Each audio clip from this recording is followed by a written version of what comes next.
Então, o texto escolhido para essa primeira avaliação da disciplina de literatura piauiense foi o texto Vigência sobre o Regionalismo do Brasil, né? No Brasil, do autor Luiz Augusto Fischer. Então, nesse texto, o autor ele vai traçar algumas reflexões acerca do contexto, né, apresentado sobre o tema regionalismo, né? E ele vai trazer essa reflexão acerca do regionalismo e suas características e várias visões dentro da literatura. O autor, como ele é professor, né, ele é gaúcho, então ele vai abordar essa questão regionalista a partir de sua visão e da sua vivência no Rio Grande do Sul. Porém, ele vai traçar também alguns aspectos relacionados à literatura brasileira e seu recorte temporal, né, desde o romantismo até o modernismo, trazendo essas questões sobre o conceito de regionalismo. Então, discutido dentro não só da literatura do campo cultural, mas também em outras questões. Como na minha área de geografia, a gente trata muito essas questões de região a partir das características semelhantes, né? A gente vai delimitar uma região a partir de características sociais, características climáticas, características ambientais, características culturais semelhantes. Então, dentro da geografia, a gente utiliza esses fatores, esses aspectos, para estar traçando um significado, um conceito de região, ok? Então, o autor ele vai iniciar a sua obra, né, o texto, destacando os aspectos acerca do regionalismo na América Latina. Ele cita que os países latino-americanos, hispano-americanos, né, que foi colonizado pela Espanha, como a Argentina, o próprio México, Chile, Equador, enfim. Eles são países que possuem, com características semelhantes dessa região, o aspecto de serem colonizados pela Espanha. Então, mesmo eles tendo essa diferença cultural dentro do próprio país, eles possuem uma grande semelhança quanto à herança herdada pela colonização espanhola. Então, quando algum autor do México, algum autor da Espanha, algum autor do Chile, da literatura, ele faz essa escrita a respeito das questões culturais, eles vão abordar essa semelhança entre esses países que a gente pode estar compreendendo na leitura desses autores, que vai ser essa característica da herança espanhola, né? Ou seja, a língua espanhola é algo que, dentro dessa região da América Latina, que é uma região bem grande, né? Compreendendo do norte ao sul do continente americano, essas características herdadas do governo espanhol, da colonização espanhola, que vai delimitar as particularidades também desses países hispano-americanos, né, o que o autor destaca.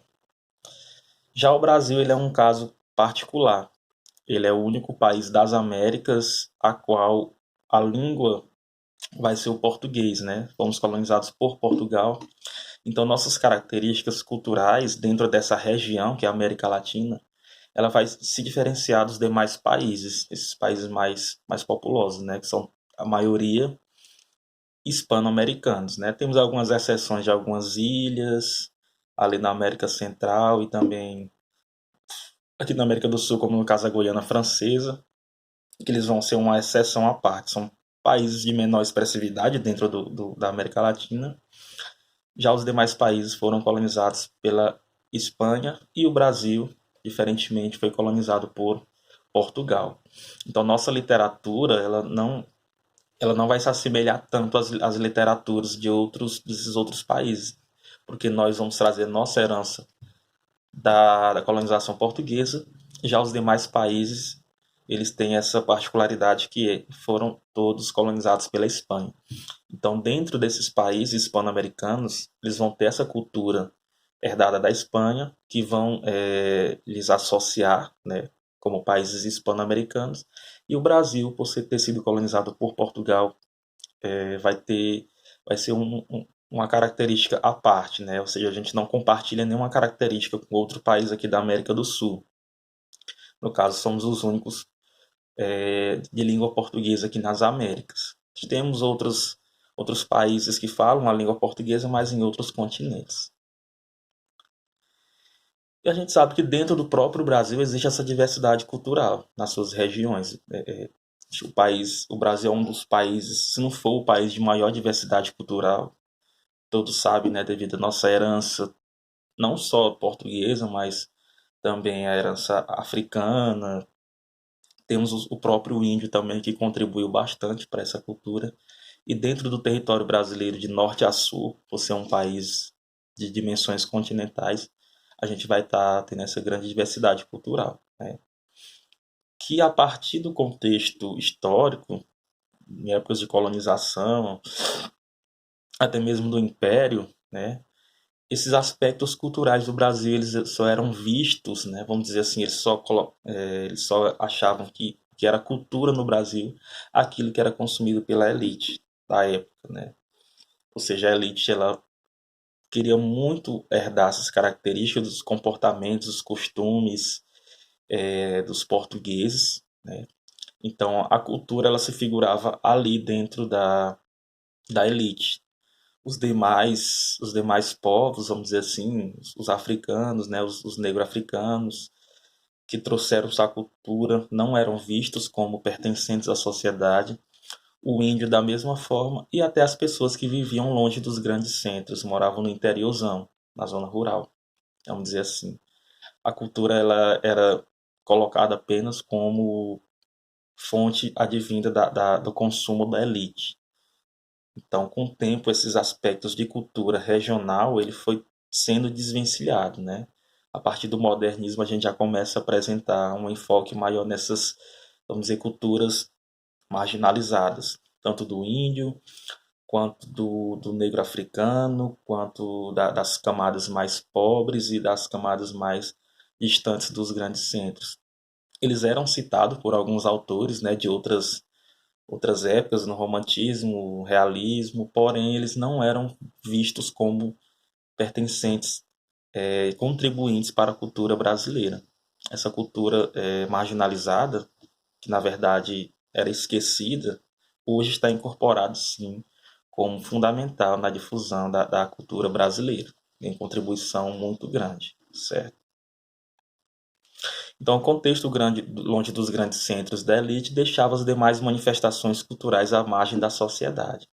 Não era reconhecida essa diferença cultural regional brasileira. Então, São Paulo e Rio de Janeiro, principalmente, que eram os principais centros de poder político da época, tanto da colonização quanto do Império, que eram as cidades que estavam em maior desenvolvimento, e também algumas outras metrópoles que estavam em crescimento, né? Tanto no Nordeste quanto no Sul. Então, tudo que era visto em relação à cultura regional era dissolvido, era associado àquilo que era consumido pela elite brasileira, os grandes centros. Então, essa visão unitarista da cultura, que era imposta somente pelo consumo da elite, deixou um pouco de lado essas culturas marginalizadas, que eram ditas, que aos poucos foram sendo incorporadas como importantes dentro da própria cultura brasileira. A cultura brasileira ela deixou de ser unitarista e passou a abranger também os outros aspectos, né, os outros povos que trouxeram e contribuíram bastante para o que nós temos hoje, essa grande diversidade. E o autor destaca, né, aqui uma parte importante que eu achei bem interessante, que ele destaca o seguinte, em relação a essas peculiaridades da cultura da época. Tivéssemos os brasileiros uma visão menos unitarista, menos impositiva, menos centralizada acerca do nosso país, poderíamos viver culturalmente usufruindo com mais gosto e eficácia o arquipélago cultural da língua portuguesa em nosso país. As diferenças poderiam ser vistas como isso mesmo, diferenças, mas tramadas na base de uma mesma língua, um passado comum, um destino compartilhado. Então, o autor ele começa a introdução a respeito dessa questão regionalista, trazendo esse recorte histórico, né? E na próxima parte da obra do autor, né, do texto, ele vai trazer um pouco sobre suas concepções acerca da cultura regional no seu estado, que é o Rio Grande do Sul. Então, ele diz aqui que o contexto histórico, político e econômico, eles eram preponderantes e são preponderantes para que as culturas elas sejam visualizadas, né, as culturas regionais. E ele traz aqui no contexto do Rio Grande do Sul, ele coloca que os centros de tradição gaúcha, que são centros, né, bem populares no Rio Grande do Sul, onde traz justamente esse pertencimento ao Rio Grande do Sul e suas características culturais, né? No caso, suas tradições, seus comportamentos, tanto a culinária, enfim. Esses centros de tradição gaúcha, eles são bem comuns dentro do próprio estado, que é para justamente não estar perdendo essa identidade gaúcha.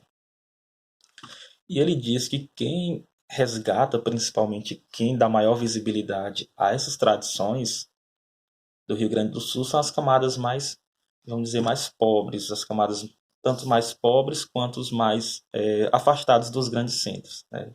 Ele não quer dizer nem as camadas mais pobres, mas as camadas que vivem mais, as pessoas que vivem mais distante dos grandes centros, né? Quem vive no interior ou quem vive mais afastado, porque são pessoas que não têm tanto contato com os aspectos da globalização, né? Eles estão sim inseridos nesse novo mundo digital, nesse novo mundo da internet, mas dentro desse interior ainda é mais visto essa questão de preservação da identidade. Então, quem vive nos grandes centros, ele até cita não só em Porto Alegre, mas em São Paulo, em Recife, quem vive nessas grandes cidades, eles têm mais contato com outras culturas, né? Principalmente em contexto da globalização, e acaba deixando um pouco de lado essa cultura local. Então, para ele, quem tem maior visibilidade, quem tem maior representatividade nos aspectos da cultura local, é justamente essas pessoas que vivem nos interiores, as pessoas que vivem mais afastadas do movimento das grandes cidades, que acabam não modificando tanto o seu comportamento cultural regional, certo? E dentro desses CTGs, como ele diz, que são espaços onde tem essa preservação da cultura gaúcha e também procura difundir essa cultura para as gerações mais novas, né? Por exemplo, aqui no Piauí, os gaúchos, eles, um exemplo aqui dando da minha vivência quanto da geografia, no sul do Piauí, com o crescimento do agronegócio, né, da região do Mato Piba, que pega o sul do Piauí, as plantações, muitos gaúchos migraram para o nosso estado. E tem uma localidade chamada de Nova Santa Rosa, a qual eles procuram estar trazendo justamente preservar a cultura deles, do Rio Grande do Sul. Como tem muitos gaúchos no sul do Piauí, advindos da, das plantações, né, do Mato Piba, da região agrícola, eles pretendem, né, um artigo eu lendo, eles pretendem criar uma nova cidade. Hoje é uma localidade no sul do Piauí, né, chamada de Nova Santa Rosa. Tem uma cidade no Rio Grande do Sul chamada de Santa Rosa, e eles querem transformar, vamos dizer assim, essa localidade que está crescendo justamente por conta do agronegócio em uma cidade com as características, com todos os aspectos do Rio Grande do Sul, né? Onde eles procuram estar valorizando sua identidade, mesmo estando distantes, né? Do sul para o nordeste é um contraste bem diferente, né? Tanto em questões sociais, comportamento, o próprio clima, é um clima totalmente divergente, lá é mais frio, ou seja, a cultura deles está mais voltada àquelas questões climáticas e da vegetação local. E aqui no Piauí eles já se depararam com outras características, tanto climáticas quanto sociais, porém eles querem trazer um pouco dessa cultura para o sul do Piauí e também está preservando sua cultura regional, né? Ou seja, do Rio Grande do Sul. Não querem, vamos dizer, incorporar tanto a cultura piauiense. Eles querem também apresentar um pouco da cultura deles para nós. Aí o autor ele faz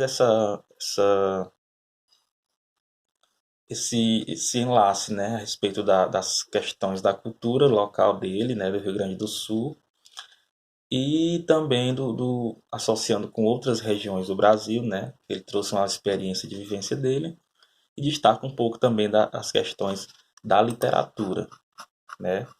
Ele traz até um quadro aqui onde ele se destaca mais a respeito do momento histórico, né? A relação do espaço urbano e do espaço rural, que era apresentada dentro desses recortes históricos. Porque, como ele diz, as obras elas trazem, né, principalmente desde o romantismo até o modernismo, eles trazem maior característica, maior visibilidade aos aspectos da vida urbana, ou seja, quem viviam nas cidades. Mas, é claro, também existiam citações, existiam obras que destacavam os aspectos da zona rural, né, das províncias. Então ele fez aqui um quadro a qual ele coloca o momento histórico, relato urbano e relato rural da província. Né? Então ele coloca aqui que no primeiro império, a hegemonia do café do Rio de Janeiro. Então o Rio de Janeiro ele era centro político, econômico e cultural da época. E ele elenca algumas obras aqui de Macedo, de Alencar, de Machado, trazendo aspectos da zona urbana dentro das obras. Aí ele destaca aqui Távora, Bernardo Guimarães e a prosa de Partenon literário, né, no Rio Grande do Sul, que traziam relatos mais sobre os aspectos da vida rural. Na Primeira República, ele já traz a hegemonia do café em São Paulo, a qual aqui a gente vai estar dentro das escolas literárias. O realismo e o naturalismo, né, de 1890 a 1920, e as obras com relatos urbanos ele traz de Machado de Assis, Aloysio Azevedo, Lima Barreto, Antônio de Alcântara Machado. Aí aqui já nos relatos da província, né, relato rural, eu destaco aqui os mais conhecidos como o próprio Monteiro Lobato, que a gente sabe que as obras de Monteiro Lobato é bem focada mesmo nesse aspecto rural. Coelho Neto, Lindolfo Rocha, Manuel de Oliveira Paiva, enfim, tem vários autores que ele aqui destaca. Na República de 30 e a Modernização Econômica, onde ele traça aqui o romance neorrealista dos anos 30 a 50. Quem traz relatos da vida urbana, né, os aspectos da cultura urbana, é Érico Veríssimo, Dionélio Machado, Marcos Rabelo, Oswald de Andrade, né? Já dos aspectos da vida rural, ele traz Graciliano Ramos, José Lins Rego, Érico Veríssimo, enfim, outros aqui também. E aqui durante a Guerra Fria, traz uma narrativa realista dos anos 60 e 80, da parte urbana, né? Clarice Lispector, Lígia Fagundes Telles, Caio Fernando de Abreu, vários autores, Osmar Lins.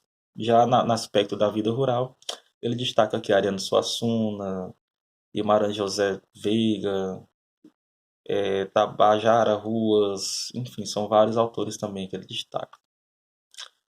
Já no período dos anos 90, ele destaca Chico Buarque nos aspectos da vida urbana, Paulo Lins, Marçal Aquino, e nos aspectos da vida rural, autores como Milton Halton Chaves, Kiefer Luiz, Sérgio Mendes, Machado Silva, são autores mais, lidamos com um modernismo, contemporaneidade, né? As obras, que a cultura já era mais vista, já era mais abrangente, não se delimitava apenas a quem vivia nos grandes centros, ok? Então essa obra, esse texto desse autor, ele vai destacar justamente essas questões, tanto do aspecto do regionalismo, e quanto esse regionalismo ele vai ter influência cultural e vai ser visto dentro da sociedade. Então Luiz Augusto Fischer ele faz essa relação, essa reflexão do regionalismo do Brasil e os aspectos da cultura local. E ele deu como exemplo aqui sua vivência no Rio Grande do Sul. Ok?